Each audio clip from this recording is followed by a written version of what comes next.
합니다. 좋습니다. 그럼으로써 우리 14년부터 조금 살아났던 부동산 경기는 뭐 당연히 떨어질 것 같은데 그에 대한 분석은 어떻게 보십니까? 이제 결국에 한국 경제의 부동산의 화랑이 한국 경제를 끌고 갈 것인가, 아니면 한국 경제의 컨디션이 좋아져서 그 좋아진 컨디션이 부동산 경기를 견인할까의 이제 문제잖아요. 예. 사실 2014년 이후 2015, 2016년까지 끌어온 부동산의 어떤 활성화, 가격 상승은 부동산 경기의 성장으로 인해서 한국 경제를 견인했다라고 지금 보는 측면에 저는 서 있습니다.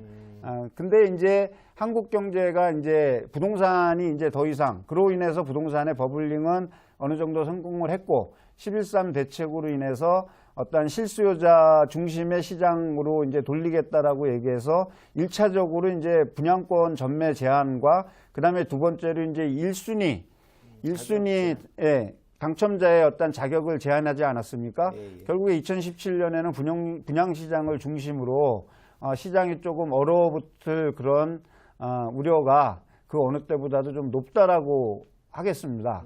결국에 그 높고 금리 인상의 요인이 있고 그 다음에 시장이 불안해지면서 구조조정의 장기화 그 다음에 청년 실업의 증가는 결국에 부동산 가격의 상승의 발목을 잡는 하나의 그 최대 요인이 되지 않을까 이렇게 생각을 합니다. 예, 그런데 뭐 저희 이제 여러 출연했던 전문가들의 이제 반론적인 얘기들도 많습니다. 물론 그렇게 이제 정해진 그 악재들로 인한 결과가 도출되는 건 맞는데 이제 공급적인 측면이나 가구 수 변화나 외국인의 순유입이나 이런 변수들이 또 있기 때문에 지금 말씀하신 것처럼만 이루어진다면 부동산 경기 다 죽겠죠. 그런데 이제 그거 아시지 않습니까? 선생님, 90몇 년도인가 그 노벨 경제학상 받았던 롱텀 매니지먼트인가 주식팀이 드림팀이 만들어졌지 않습니까?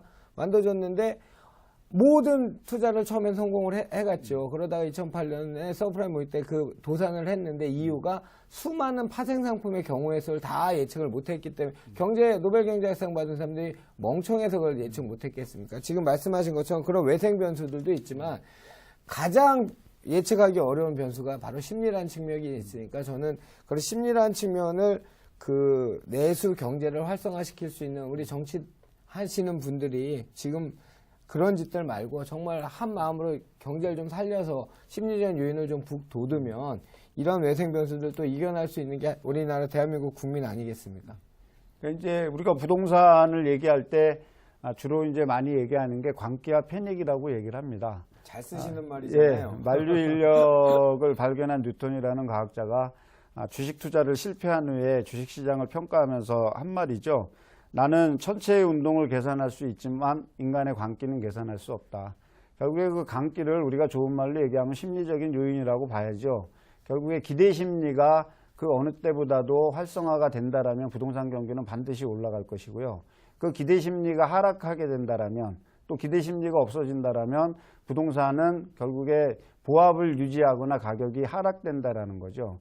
결국에서 그래서 이제 희망적인 멘트와 어떤 긍정적인 요인들이 많이 작동되는 그런 부분 시그널을 시장은 반드시 줘야 되거든요. 그럼요.